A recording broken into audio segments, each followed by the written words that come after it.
Hello, everyone. Thank you for tuning in. I am Jaylee. This is Jaylee's Corner. And y'all, I am up. It is Sunday. Oh, no, it's Saturday around 10:48. And I was like, let me do a review of life after lockup, honey. And then as I just happened to pick my phone up, I was like, Lord, Haley Baby revealed that, honey, they have a whole baby, okay? And now, because I was looking at, I said, girl, talk about it, okay? Is that Haley Baby say, even though we're a few days into the new year, the greatest thing that 2023 could have done for me would bring me my son. Halo. Welcome to the world, my Halo. The world is desperate to know you. That is so cute. Well, we knew she had a baby. Okay, we knew she had a baby. So at the end of the day, we're gonna say congratulations to the mama to be. Okay, but I mean, ma'am, we knew. Okay, we knew. Now, other than that, okay, how y'all doing? How was everyone doing today? Okay, I hope we all is having a good time. I'll post when I'm done. Let me focus on what I'm doing. Let me focus on life at the lockup. Okay, and look, I will also be live on Sunday around 3 p.m. for a live recap of the Love and Marriage Huntsville season 6, part 1 of their reunion. I just want to do a live to get it over with or whatever. So if you would like the show or not, come hear me be live and chit chat about the Love and Marriage Huntsville reunion part 1. I want to fuss people out in person. Okay, in person I mean on the live. Now let's get to the Life After Lockup season 5 episode 18 recap. Okay, let's get to the people. And y'all know I'm not gonna be on camera. Okay, I am not on camera for these people. Okay, first thing we have Lindsay and Blaine. Okay, Lindsay and Blaine around here. Child playing house. You hear me playing house. Now we know that Lindsay told, not told, but a few days ago we find out, okay, Lindsay is saying to us that a few days ago was when she proposed to Blaine, okay, but she has not told her daughter Miley yet. So we see her, now see her daughter is her twin, okay, her daughter looks just like her. Let's hope she don't like fall down the same pitfall as her mama. But I'm gonna leave that be. Okay, so again, sure, I went and proposed to Blaine, a few days ago, whatever. And she said I did it because Blaine was just taking too long. So because he was taking too long, I went and proposed to him. And now let me tell my daughter. And she said, hey daughter, guess what? I proposed to Blaine a couple days ago. She was like, you asked him? Well, why did you ask him? Well, he was taking too long to ask me. And she said, but you asked him. And if he was taking too long to ask you, was it even right to ask him? Like, if he was never going to do it, why ask him? I was like, not the child asking the right questions, okay? And then he's like, look, all that matters, I'm saying, is that we get engaged. He said yes. Because girls can ask guys. And she was like, that's weird. And it is, okay? Don't try to convince her that she should ask a man to marry her. Ma'am, it is a bit weird, okay? Because you're trying to rush to get down the aisle for no good reason, actually, okay? But Monty Gray was like, you know what? It just doesn't feel normal, okay? It just doesn't make sense, okay? If he wanted to get married, wouldn't he propose? And I was like, girl, when I tell you, Lindsay was like, I am getting so aggravated with her because she keeps questioning me. I'm like, but she's asking typical questions about why did you propose to him? And when you say, well, he was taking too long, that means, well, maybe he ain't want to get married because he didn't ask the question. Okay. So Lynn said, well, I was tired of being like the girlfriend. And she said, so you settled. I was like, face cracked. When your daughter says to you, so you settled because you didn't want to be a girlfriend. You just said, hey, will you marry me? And she was like, well, no, I didn't settle. Blaine's been great to me. He's been there for me since I got out of prison. And so, like, he's a good guy, okay? She's like, I just think you can do better. I was cackling, you hear me? Because the daughter has such a, you sound dumb, tone to her response to her mama. And I was like, I felt the same way. Not that Lindsay don't deserve Blaine or Blaine don't deserve Lindsay, but her proposal to him, it did not make sense. It seemed like we need a storyline. This is it. Okay. And they're like, that don't make no sense at all. Okay. So she said, well, look, we're engaged. Okay, we're getting married. That's all that matters. Okay. And I want to get married in about like a month and a half. She's like, are you pregnant? She's like, no, I'm not pregnant. She's like, well, like, you can't plan a wedding. Like, you got to get a dress and this and that and then this. Like, can you even do that in a month? And I was like, child, sometimes the children are smarter than the parents. Okay. Anyway, Lynn's like, I'm just, it's fine. We're getting married, and that's what it is. Now she tells us, I don't want to tell my daughter I got these pending charges. The fact that you're trying to rush to get married because you think you're gonna go back to jail, like, why does not be honest with everybody?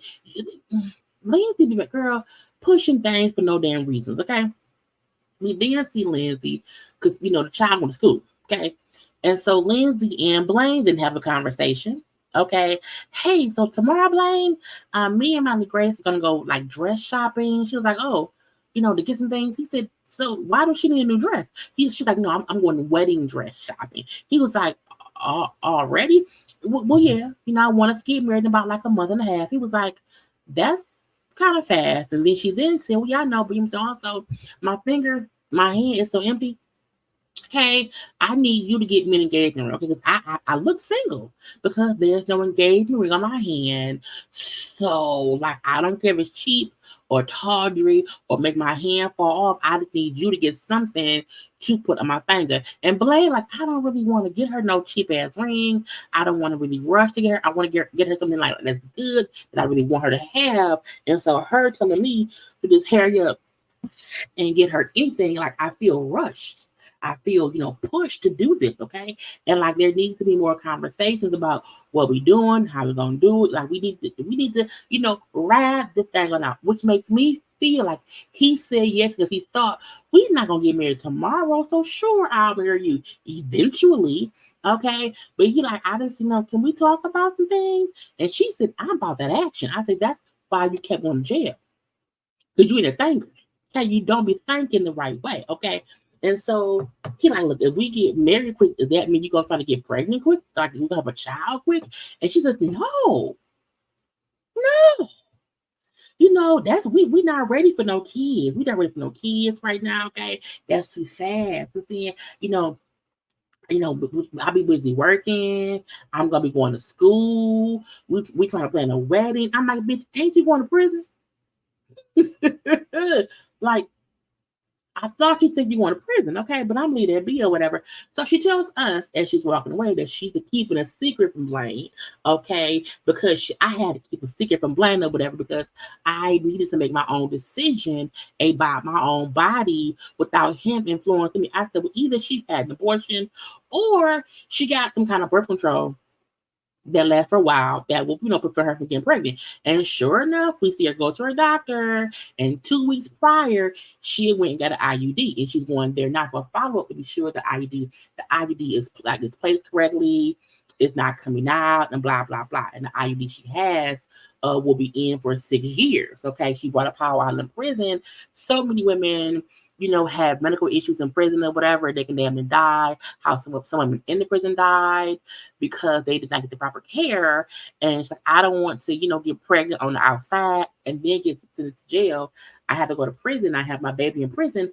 I don't want that. Okay. She said in Mississippi, women who are pregnant and have their babies in the prison in Mississippi, that for the babies to be like released out of the prison, they get what's called a golden seal. Okay. And she said a golden seal is the same thing that prisoners get when they're released. Like, so it's kind of as if the baby already has a form of a prison number from birth because they were born in prison and had to be given a golden seal number to be released from prison because they came in with their mama. Okay. And I was like, Lord Jesus, I've been avoiding having sex since getting the IUD or whatever. And I want to be sure I can properly tell Blaine when I figure out what to say. I said, ma'am, you don't want no kids. Y'all don't need kids right now. Okay. If you ask me.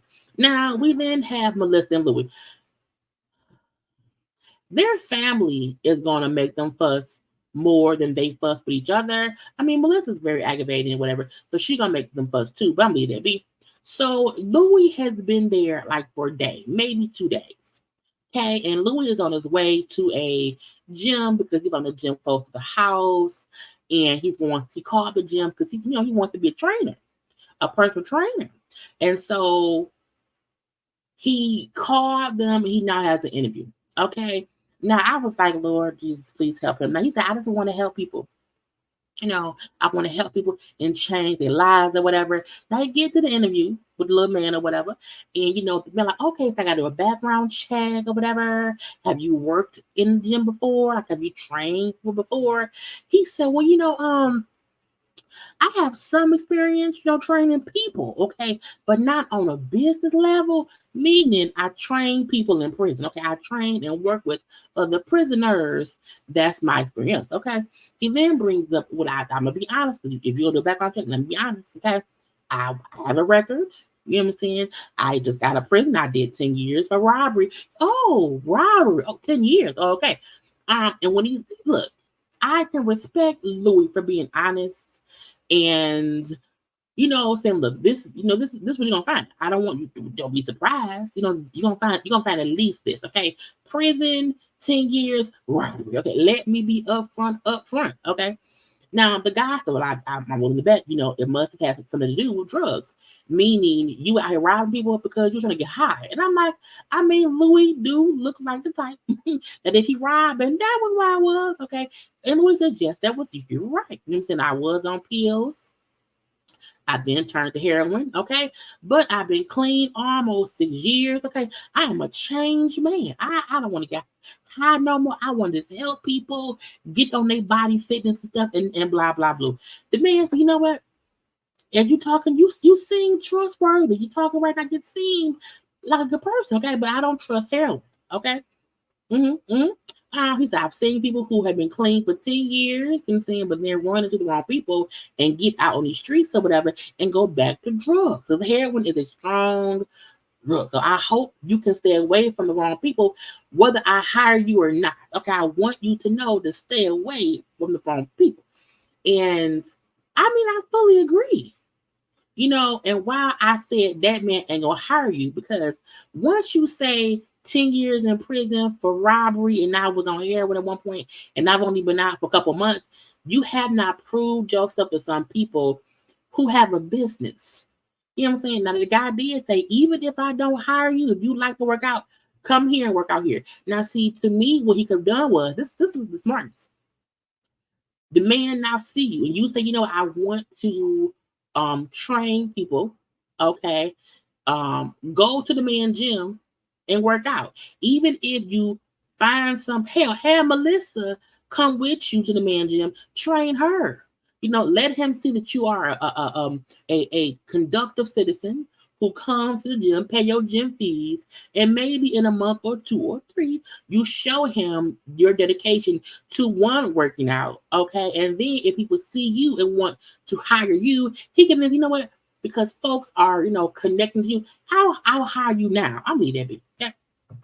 But for the most part, Louisiana it kind of sucks for me because I know, because of my past, okay, it sucks because it's gonna be hard for me to get a job, okay, because I'm a felon. I say, sir, it's not just that you're a felon, it's what you did and the drugs you were on at the time that makes folks question your situation. It's one thing to say I was broke, I had no money, the rent was due, and I robbed the bank trying to pay my mortgage. And I did 10 years and I'm out now. You know what I'm saying? I'm trying to be a conductive citizen in the world. I did it at 22. I'm not 30 or whatever. You know what I'm saying? That is, but you like, no, I was robbing stuff for drugs. That's all. You know what I'm saying? So it's what you did, it's what you did to go to prison. You were gone for a long time, and you were on a strong drug. Okay, so we shall see. Now back at the house, they're having a family dinner. Okay, her daddy and her sisters and the brother-in-law. Okay, and then he was also Louis and his mom. Okay, now Louis again, he's only been there for 2 days. 2 days. He's been back for 2 days, and in those 2 days, he at least found himself one job interview. Okay, listen and say it was a waste of time. He went on one job interview, whatever, and it was a whole waste of time. Her daddy said he had to start somewhere, Melissa. The brother-in-law then say he's a convicted ex-felon who recently got out of prison, okay, in a different state by that, okay? And now he's here for a day or two. You know, he got an interview after 2 days that it's still not good enough. You know what I'm saying? He like, your expectations are just insane. And Louis like, look, just give me 2 weeks. If you give me 2 weeks, I promise I'll get a job. But again, I've been here for it's really been like 36 hours. You know, not even a full. He ain't been in there long. Okay. Now his mama get there too, and then she walked in as they discussed this or whatever, because it's like Louis, the brother-in-law, and maybe one of the sisters who get it's gonna be, we gotta just work on things or whatever. And then Melissa, her daddy, and the other sister who like he on some bullshit. Okay. So when Mama Donna walked in, Louis' mama, she was like, he's only been here for like 24 hours. You know what I'm saying? Give him some time. You know what I'm saying? With his background, it's not gonna be easy. And now I'm like, that's clearly the truth. You hear me? Duh. Now we then see this sister right here. Okay. Now this is the sister who was in love with a drug addict. And I think the person passed away. May he rest in peace. Okay. And so the sister the drug addict sister, it's like, well, he should have had jobs already lined up before he got here. He should have had jobs and interviews already set up for him, and he ain't did nothing. And I'm like, child, you was holding on to resentment that has nothing to do with Louis. You mad because your ex could not survive soberly. You were upset because you loved somebody who was fully on drugs and never got off drugs. But that's your experience, not your sister's. And you trying to push your narrative on her. You get on my nerves, okay? So the sister then said, I don't like how Donna feel about things, and she thinks her son is the best and blah, blah, blah. So she asked Donna, can I go talk to you separately? And so they go into the room. Now, she like, my ex was on drugs or whatever. He died, you know what I'm saying? I don't know if my sister is prepared to be with a person who, used to be addicted in the past, because, the person I was in love with or whatever, he kept saying he gonna change. He did not. He died. I'm like, man, again, that's your story, not hers, or not. You know what I'm saying? Like, you keep pushing your narrative as if nobody who's ever been on drugs has ever recovered. And a lot of people get clean and stay clean. Your person could not stay clean, but you are not your story is not everybody else's situation. Okay. And Don, like, I don't know if your sister is prepared either. You know what I'm saying? However, back when my son was getting high, I didn't even know. It's like when Lou was free and he was on drugs, I did not know that he was getting high until one day he had a seizure on the couch in the house. And that's how I found out that he was on drugs. It's like I was blindsided by his addiction because I just did not know until I knew. She's like, he went to prison, okay? And she's like, in prison it got worse. And then she's like, 6 years ago, it got really, really bad in there or whatever. And he called me and asked me to come visit him. And when I went to visit him, he cried the whole visit. And she's like, and since that day, he's been clean. So, he's telling me that he has no desire to get high. That his only addiction now is Melissa. And that since he's been home these past few months, as far as I know, he's clean. Like, he has not done it or whatever. Drug addict sister, the sister who used to be a drug addict, said, I don't trust him. I don't trust Louis, and I would never trust an addict. Again, this is the kind of person who, again, she feels like nobody can get clean. She's also a person who will probably make somebody who was a former addict use, because she will probably make them feel as if they can't succeed at sobriety because you'll never be different. So we don't like her, ever. She's the worst person to be around if you are trying to change, because she seemingly doesn't believe people can be better because of her situation. I'm like, ma'am, shut up. Get out of our face. Okay. We then see everybody back in the living room or whatever, talking and whatnot. And Donna was like, I don't care if y'all up here, giving us dirty looks. I don't care. And then the drug addicted sister, the one who used to date drug addict, okay, was like, well, I don't care either. I'm saying, my sister's way better than your son, so you can't make it seem like he's a good guy. I was like, bitch, what? I'm like, why is you so bitter? You can't move on? Because the girl, I was like, I refuse to, she said, y'all refuse to get that Louis is like who he was 11 years ago. He ain't that person now. Child, we then had Melissa Daddy and her mama fussing back and forth, okay? Because they like, you're too attached to your son. She said, you too attached to your daughters. Okay, what's the fucking difference? You know what I'm saying? Well, I'm protective of Melissa. And if you hurt my daughter, I'll come looking for Louis, and prison don't scare me at 75. And then my mama said, I don't care if you break my son's heart, I might not come for you, but somebody else will. I was like, what is y'all threatening each other on the TV? Okay. And the daddy gonna say, we Italians. I'm saying we don't call the police. And mama said, that's what I just said. I just told you. I didn't say I'm gonna call the police. I said it may not be me who come for you, but please believe somebody will. Okay, meaning I'm gonna call my peoples. You know what I'm saying? Not the police, but the other Italians. Okay, and I'm like, what? Not the elderly fight, girl. Y'all both too old to be fussing back and forth over your adult children. Okay. Anyway, they both go on the porch to smoke a cigarette. Okay. But then they kind of calm down, you know what I'm saying? And they like, you know what? We both protecting our kids. You know what I'm saying? She's like, but I lost my son 10 years ago, okay? He left and was in prison. You know what I'm saying? And he came back home, and now I have to use him, not being around and him not being in prison. You know, so it's me losing him all again, just in a different way. And it's like, he's the only person I got. You know what I'm saying? So I hope you'll keep an eye out for him for me, because for us Italians, family is family. He's like, yeah, I will, and I get it. We both are the same or whatever. They hug it out, and they both on the same. Now I feel like, is Donna extra? She is, but when she said, like, he is all I got, you know what I'm saying? And I felt for her. Donna's extra, extra, yes. But how she said, like, he's all I have, meaning she is alone. You know what I'm saying? And while her methods may be a little bit cuckoo, sometimes a little bit too extra, she babies him because he is all she has. And for a while, she probably was scared he was going to die. And he lived, and now he's out and he's gone again. So I think she may be scared, like, if he's not around, like, if I'm not here to make sure he's on the right path, he can get back on drugs again and then really leave me, and I really be distraught. Okay, but her asking Melissa Daddy, can you please just keep an eye open for me? You know what I'm saying? Because I'm saying, pick my son, and he said, I sure will. And then when in the house, when Louis like talked to mama, whatever, and she's like, mama, no. The mama said to Louis, like, you leave me again. It's the hardest thing I have to do.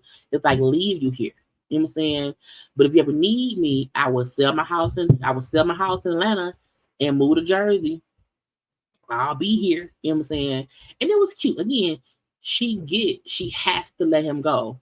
It's just hard for her because she missed the damn. My neighbors up there fussing, fighting, or I don't know, something, girl. They tackling each other. So if I scream because they dropped something heavy and scared me, and I hope ain't nobody.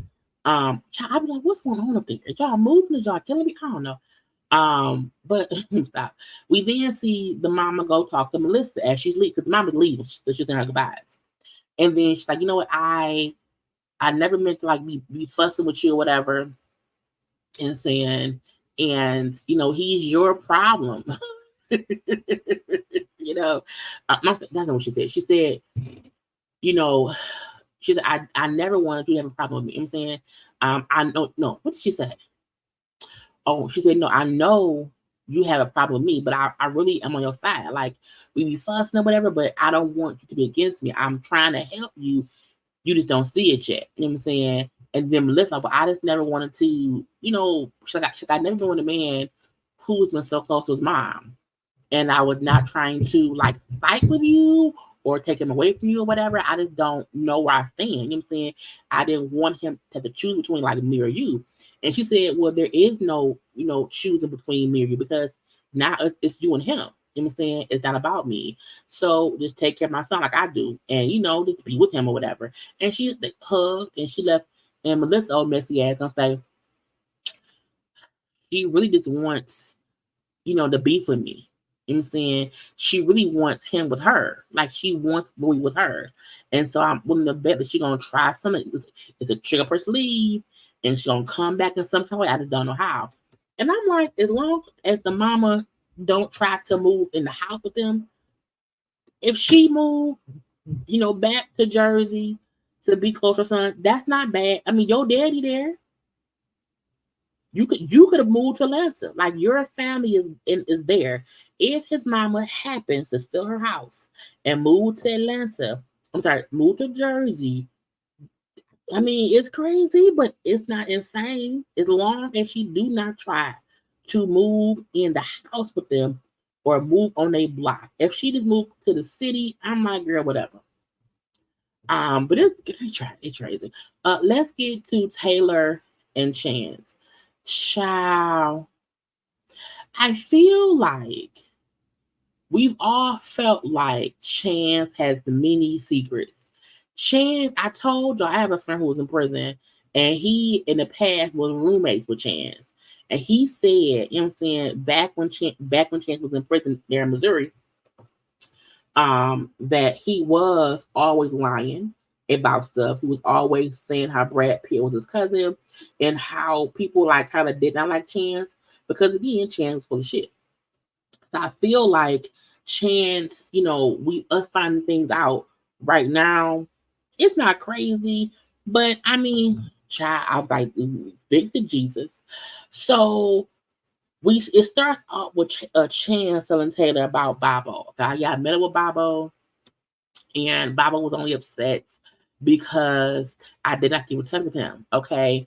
And so when I got out, he was mad at me or whatever. And so I borrowed some money from the Dirty Foot limo driver to get Bobo off my back. Okay. And so I'm going to work that off by working in the shop a little bit to pay him back $1,000. Okay.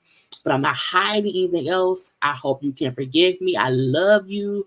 I'm going to do better with you or whatever. And first of all, the scene of Chance talking to Bobo, I said, why is Chance in leggings? Why is y'all? This episode kind of changes my thought process on the last episode because have we ever seen Chance in pants that tight? Was Chance trying to show off his body?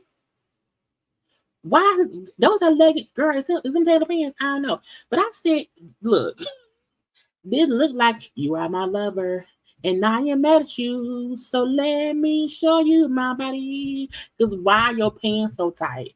And you want a whole little wife beater. For what? Jesus fixed it. So, girl, the whole Bible not miss me. He said Bobo was upset that I ain't keep in touch with him. And you then went and seen Bobo in some damn leggings and a t-shirt, showing off your tatas and your thighs. Okay, your whole body. Anyway, so on legs and hips and body. Anyway, sorry. So again, he apologized to Taylor and said, "Hey, girl, let's go on a date." Okay, took her child.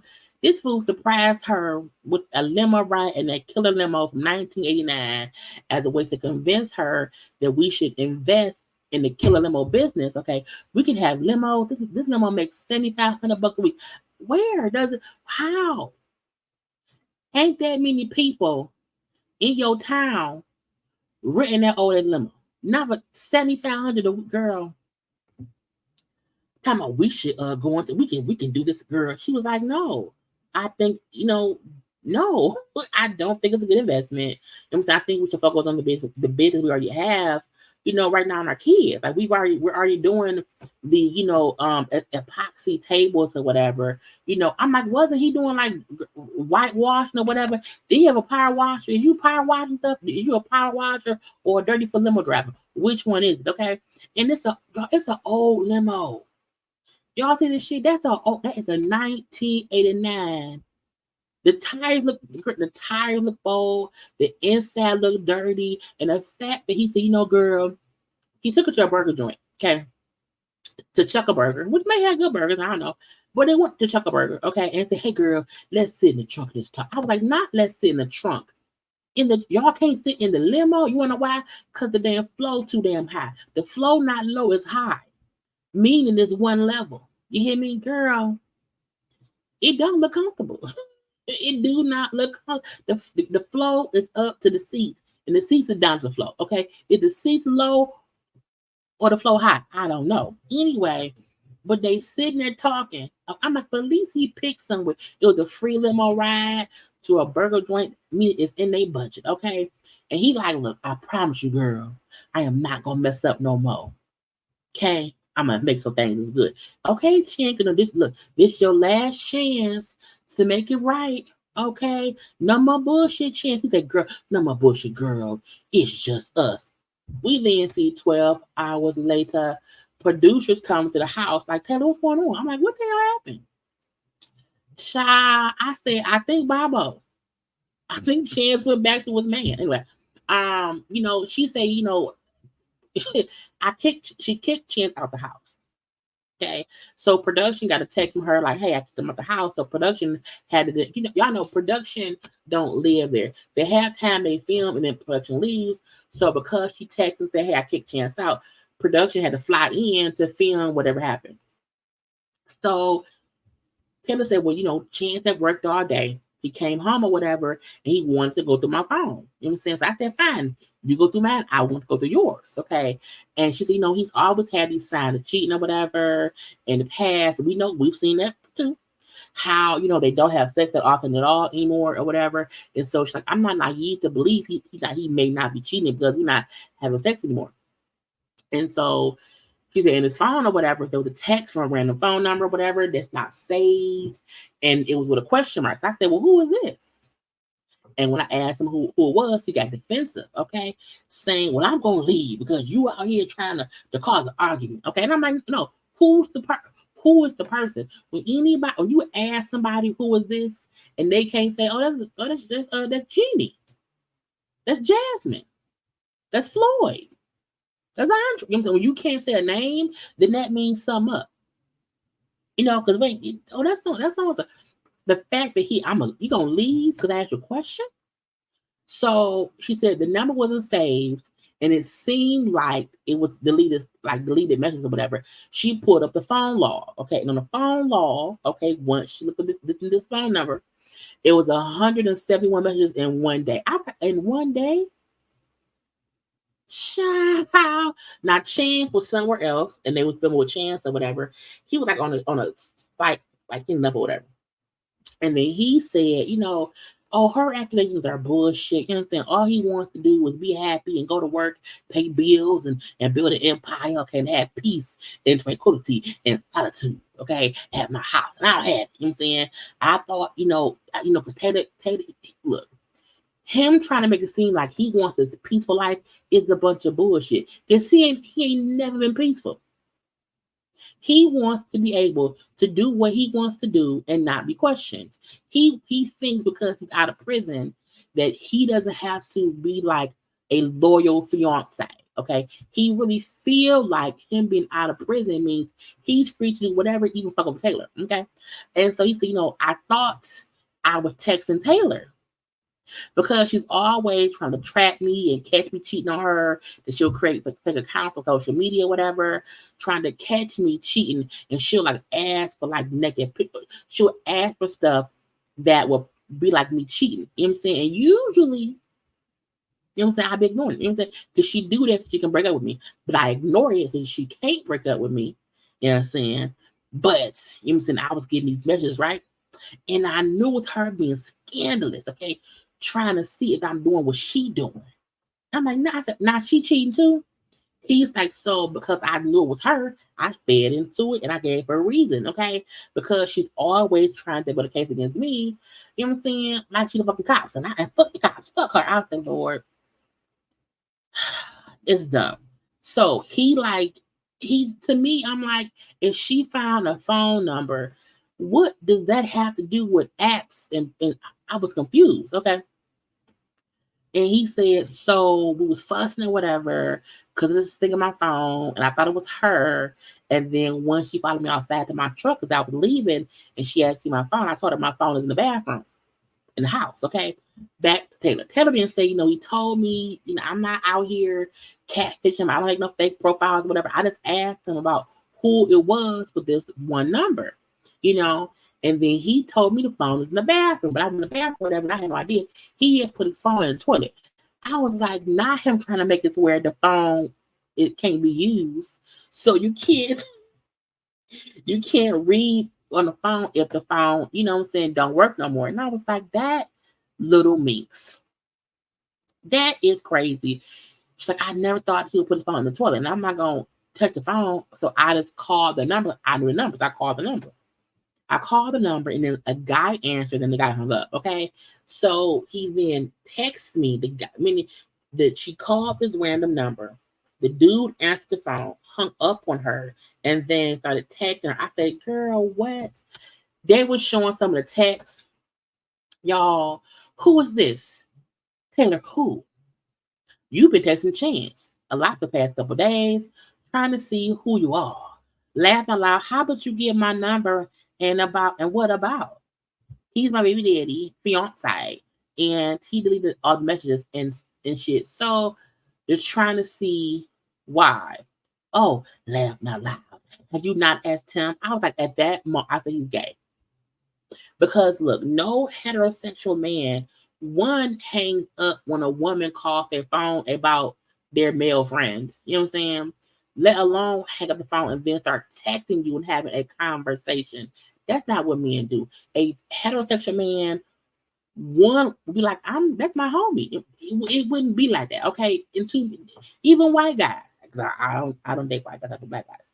But I'm like, this feels like somebody was carrying on a relationship and is a bit, you know what I'm saying, homosexual and a bit messy because now let's have it. And when they said, oh, had you not asked him?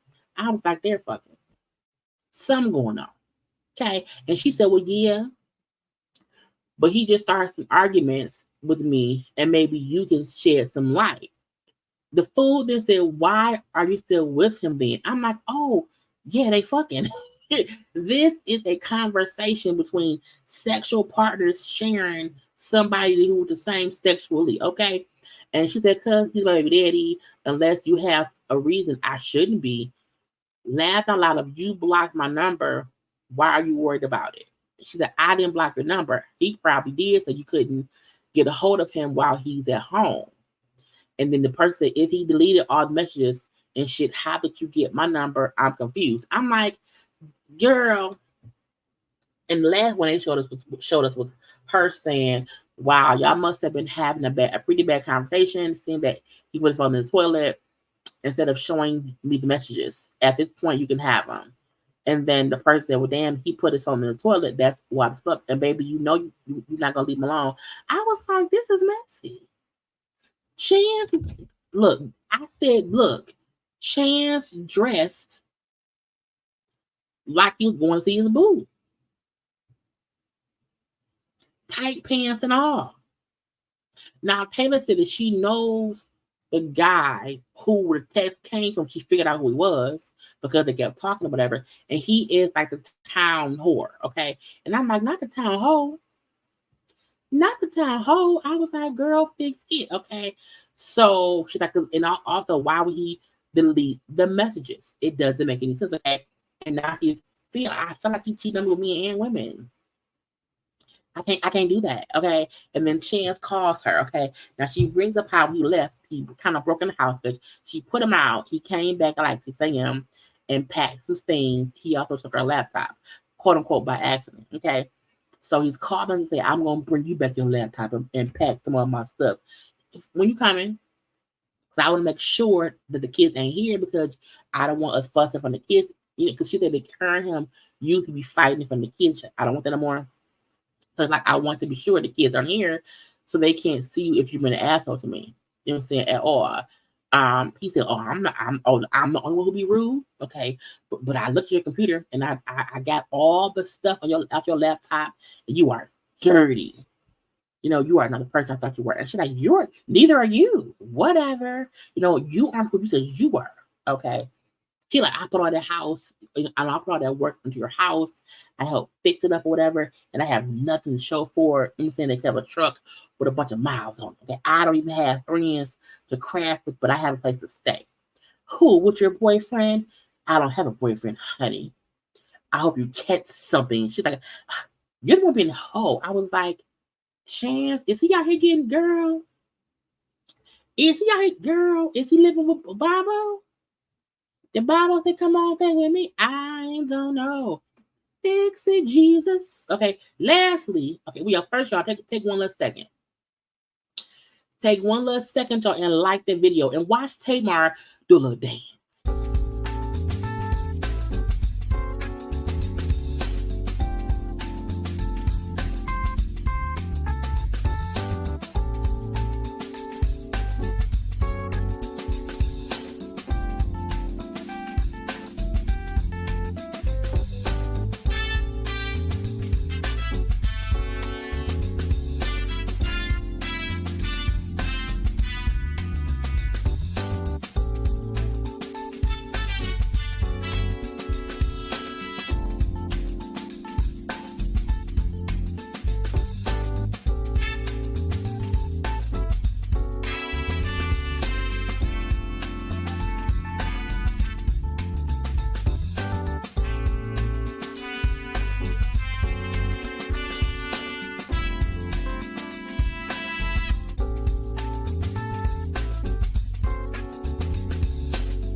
Child. I hope y'all enjoyed Tamar little dance or whatever. I'm gonna find her some people to dance with. But for right now, it's just Tamar. Okay. Let's move on to Chevelle and Quaylon. Chevelle and Quaylon should not get married at all. Okay. So we see Chevelle talking to her daughter, Maisha. Maisha is, I think, like 8 years old or whatever like that. Okay, and she's like, hey, how you go to the wedding? Quaylon be your stepdad. You know what I'm saying? How do you want to go to the wedding? Blah blah blah. She's like, no. I don't want to go to the wedding, okay? But she says because I don't want y'all kissing. You know what I'm saying? Like, I don't want to see you kissing him. Child, well, Maisha said, not Maisha, Maila. Well, Maila said, you know what I'm saying, because you don't know if he brushed his teeth that day. I said, did he not brush his teeth sometime? Okay. But like a kid, like she don't want her mama kissing somebody. You know what I'm saying? I get that. You know what I'm saying? Kids. But when it got into, how she felt about him being a stepfather, you know what I'm saying? And she said, well, I'm not too happy about that. I'm like, she's not happy. Now, we only see Quaylon and Chevelle talk as if Quaylon and Maila had this amazing father-daughter relationship. And I'm like, I don't see. Is she mad at him? I mean, she 8. So it's possible that right now she mad or whatever. But she's like, I'm not too happy about him, like, being my stepfather because if you die, like, who will be my mom? And I was like, I said, how we get here? Now, first of all, Chevelle wig, girl, somebody go do Chevelle hair. Anyway, but I was like, how we get to, Quaylon being a stepfather to her concern, like, if he my stepfather, y'all, when he my stepfather, what if you died? Like, who would be my mom? And I think she feel like if my mom died, he my stepfather, I would have to go with him. And then whoever he with will be my mom. And I don't like that. That's how her mind is going, in my opinion, okay? And so she's like, what if you fall and don't wake up? Like, what if you pass out and what if you drink something? And I'm like, girl, you been thinking, but she 8. She's 8. And so Chevelle said, but you call him, you already call him dad. And if I was to die, like, you with Quaylon. She said, I don't want to go with him. And I don't. She said, and I still don't like to call him dad anymore. I was like, so do they not really have this relationship or whatever? I said, clearly the daughter has an issue with him. We don't know what. And it feel like Chevelle pushed her to call Quaylon dad, to accept Quaylon as her dad when she was younger. And now it's been like 2 or 3 years. She's a little bit older now. He's not in prison no more. And I feel like she's not like, I don't really want to accept him as my dad. I don't know about that. You know what I'm saying? And it could be because of the back and forth breaking up or whatever, or Chevelle and Quaylon fussing. I don't want him to be my stepfather because if something happened to you, then that means I would have to go with him. And so she said, well, I think maybe I'm rushing this adoption because, my daughter not even really into it right now. So I maybe move too fast. Okay. So when Chevelle and Quaylon talk about it or whatever, now she ain't told Quaylon that Maila feel like she does not want him to be her father. She does not want to call him dad no more. And she feels some kind of way. Now, I don't know why Chevelle made the decision to not tell Quaylon. She said, I don't want to tell him because it'll hurt him. And I don't want to hurt him. So she thought in her brain, her wig, okay, well, let me tell him I'm having second thoughts. You know what I'm saying? And so I'm not going to call my baby daddy to ask him to give up his rights for you to adopt her because it's too fast, and not telling him, hey, we need to work on you and Maila getting better, because right now Maila is not fully comfortable with you adopting her. So let's first work on her really wanting you to adopt her. You know what I'm saying? And for right now, you'll just continue to be her stepfather. Okay. That is the proper adult mother-like thing to do. Like, if you don't trust your fiance with the feelings of your daughter, that include him, y'all should not be getting married at all. But her saying, I changed my mind, it's too fast. Let's hold off on that and just focus on the wedding. And so Quaylon feel like, well, fuck that. I'll call him. Because her thing was, we not going to call him to ask him to give us rights. And Quaylon like, well, fuck it. I'll call him. You know what I'm saying? Because it's about us and me adopting, Maila. So if it's too hard for you to do, I'll do it. You know what I'm saying? It's on me. And she's like, no, like, no. I'm not going to ask him that, and neither can you. Okay, I changed my mind, you know what I'm saying, about the adoption or whatever, but you still are the father figure in her life. We're going to, pause on the adoption. Okay, but again, I don't want him to know that the truth is Maila don't feel comfortable. Okay, and I was like, ma'am, and I get her saying, I don't want to force it, but why not have that honest conversation with him?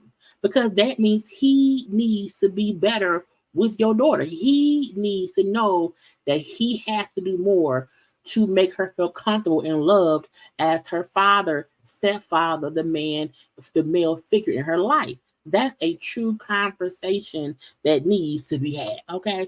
Not these two up here fussing. I mean, fussing. Because Quaylon feel like, okay, so you it was a waste of time to go see a lawyer because you don't want to do it. You don't want to call him, and you don't want to do that, and waste, and it was some bullshit and blah blah blah. It's some bullshit afoot, and I don't know what, but it's some bullshit afoot, and I'm gonna figure it out.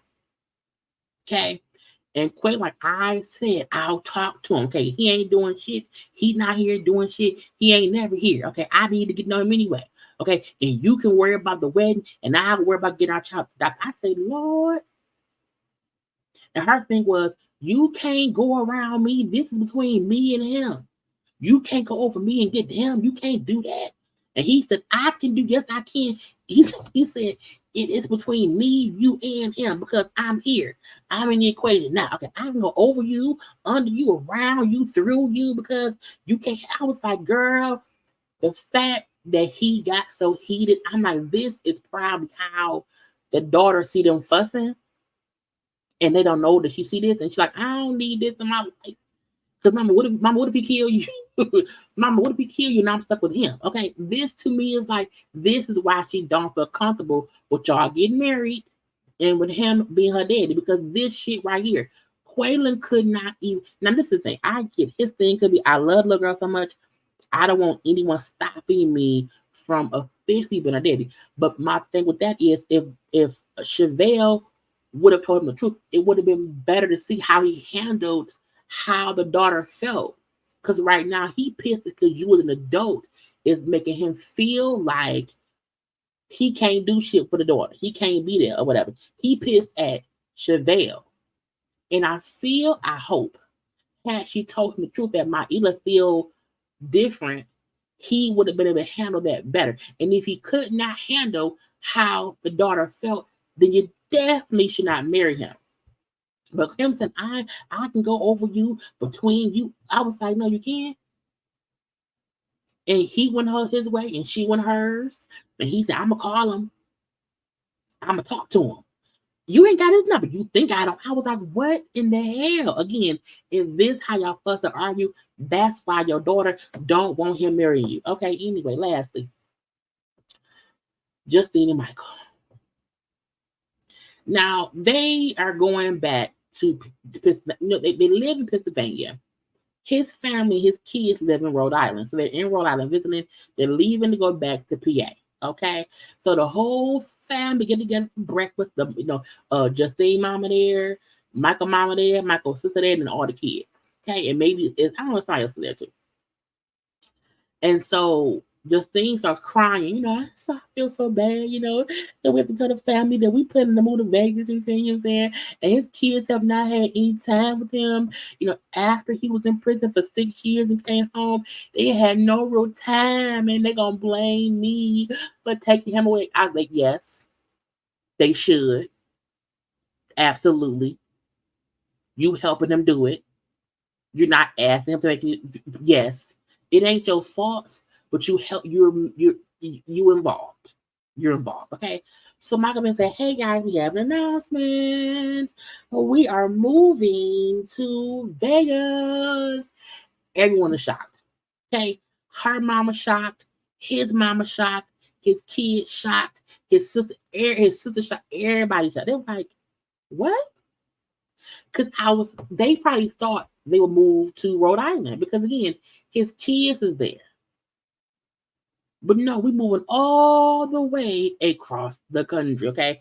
And Justine then said, it's a lot of positive things I'm saying for us as a family that can happen. I'm saying that Michael is music and what he's been deprived of for so long. I said deprived of. I said, bitch. So his kids being deprived of their father while he was in prison, deprived of their father while he's been home these past 6 months, okay? Takes precedence. The move, what he wants, and what he's been deprived of, that all takes precedence over him as a father because he wants to go make some music. Anyway, the kids start crying. Okay, the kids crying, and and the fact that Michael and Justine like, oh, what's wrong? Why y'all crying? But why you crying? They sad. Duh. The sister say, it's the same way they cried when he was in prison. You know what I'm saying? So to them, they're experiencing the same pain. Dad ain't here. Dad ain't gonna be here. Why? Because dad is now moving further away. Dad going to prison. Okay, so the sister like it's the same thing we dealt with the whole time he was gone. Justine mom was like, did y'all think of the kids? Like how this affects them? You know what I'm saying? Or if this decision is just about what's best for y'all. You know what I'm saying? And then Justine said, well, Michael would have to have that conversation with the kid's mom about visitation or them coming to live with us because one of the younger boys just say, can we come live with y'all? And so Michael said, well, I haven't had, that conversation. I have not talked to the kid's mom to discuss, y'all movement. Well, I can do that, have that discussion. And the Justine mom then say, so y'all made a huge decision that affects your kids without having any kind of conversation with their moms. And he was like, well, yeah, dumb, stupid, insane. Now his oldest daughter was like, I think she's 16. She's crying because they're like, would you go with them? She's like, I'm torn. Like my siblings are here, my mom is here, y'all are here, like everyone is here. However, I also want to be a part of my dad's life, and I'm torn between the two families. So I don't want to leave everybody, but I also. So she's like, I'm just trying to know what I'm to do. And again, because Justine and Michael made a decision that's solely for them. Both of them said, "Fuck their kids," because for her kid is coming with her, and to me, she said, "Fuck his kids," because no one thought to have any kind of conversation with those kids' minds to see how that would affect him being a father because he don't care about them kids. You wanna know why? Because he ain't been raising them. Period. I said what I said, okay? So the two young kids like, I just wish he would move to Rhode Island and not to Vegas. And Michael's mom was like, this is it's crazy. You know, Michael man said, well, the only decision we made so far was that, you know, we would see them twice a month. Like once a month we would come visit, and then once a month they would come visit, like every other weekend, like, you know, we could visit. I was like, so you wanted to disrupt the kids' lives to have them fly to you, okay? Because you want to be a southern ass rapper in Vegas. First of all, nobody moved to Vegas to be a rapper. No, you are already in Pennsylvania. You couldn't move to New York, Atlanta, LA. You would have Vegas, girl. I can't. I can't. It's now look. I don't. Anyway, so after he told the kids he's leaving to move to Vegas, he then said, "Okay, y'all, we going back to Pennsylvania. Bye." So after dropping the bomb on the kids that they're moving to Vegas, he then leaves his mama and his sister to deal with the kids being fucking sad and crying about it. I was like, they ain't shit. I said, well, they ain't not nothing. They're back at the house. They're packing to move. She said, we closed on a house in Vegas. You know what I'm saying? We're going to move out there in a week. Get the house set up. I can then schedule a C-section or whatever. And that was the baby room all set up in Vegas. So we can all, I can be comfortable. I can be nesting. You know what I'm saying? Michael make it a call from his PO. Like, hey, you come to the office. You know, we have to discuss you moving. So Michael has a probation officer for his federal stuff, and then a parole officer for the state stuff, because he's on papers for 20 years. Okay. He has to get both the probation people and the parole people to agree to him moving to Vegas. Okay. So he wanted to get an expedited transfer, and he had to get stuff filled out from Vegas and blah, blah, blah. Okay. So he's been telling Justine, oh, we're all ready to move out. It's great, great, great. But he's really been waiting for the official approval. Well, there was some paperwork, the expedited processing paperwork that he thought he did, he never did it. You know what I'm saying? Because he ain't doing it right. Okay.